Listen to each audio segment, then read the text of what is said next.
La commission spéciale sur le modèle de développement a également traité dans son rapport général du volet qui concerne la mobilisation des ressources financières conséquentes pour la réalisation des objectifs tracés. Pour en parler, nous sommes en direct de Rabat avec Driss Aissaoui, économiste. Bonsoir Driss Aissaoui. Bonsoir. Alors le nouveau modèle de développement requiert la mobilisation des ressources financières conséquentes pour son amorçage et sa mise en œuvre. Selon vous, quelle stratégie de financement sera-t-elle adoptée en vue de créer une dynamique vertueuse, inclusive, garantissant la soutenabilité? Vous savez, ce genre de projet est un projet ambitieux et ouvert sur l'avenir. Et en même temps, c'est une stratégie qui devra être assise sur justement ce que vous avez annoncé, à savoir que les Marocains devront mobiliser de ressources publiques. Et là, vous avez parlé de quelque chose comme 4% pour les années d'amorçage de 2022 et 2025. Ensuite, on devra passer un peu plus, parce qu'il faudra justement soutenir tous les efforts annuellement à 10% du PIB.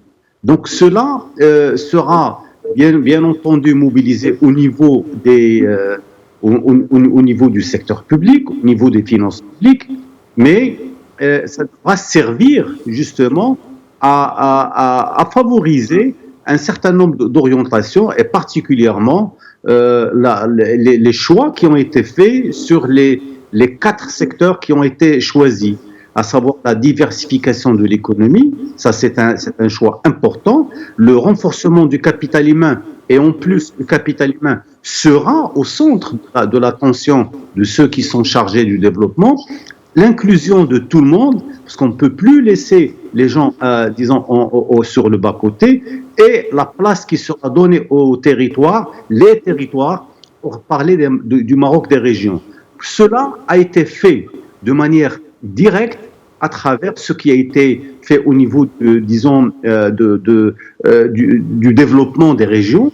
Et il y a un travail extrêmement intéressant qui permet aujourd'hui justement de parler de manière directe de ce qui peut être fait au niveau de l'économie marocaine. Justement, Driss Aissaoui, la stratégie de financement du nouveau modèle de développement prend appui sur 5 leviers structurants faisant appel au financement public et privé qui visent à amorcer les grands chantiers. Comment ces chantiers devront être actionnés? C'est, comme on vient de le dire, on a assisté nous-mêmes avec tout ce qui a été engagé par le roi Mohamed VI au niveau des chantiers qu'il a suivi lui-même. Ça va être initié par des acteurs publics, ça peut être initié également dans le cadre d'un partenariat public-privé et qui permettra de lever des fonds qui ne sont pas disponibles aujourd'hui mais qui le seront demain. Mais il y a également la participation, si vous voulez, comment on appelle, disons, la participation du partenariat à l'international, c'est-à-dire que le Maroc devra faire appel justement à la coopération internationale pour pouvoir agir sur un certain nombre de secteurs.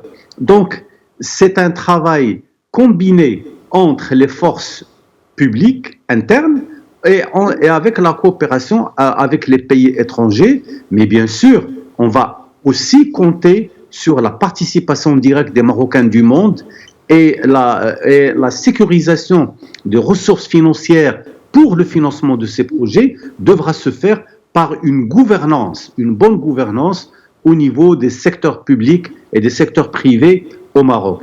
Le Maroc a déjà entamé une phase de développement extraordinaire ces dernières années. Il doit continuer justement sur la même lancée et mobiliser le plus les acteurs du secteur public et du secteur privé. Merci Driss Aissaoui pour toutes ces précisions. Je rappelle que vous êtes économiste.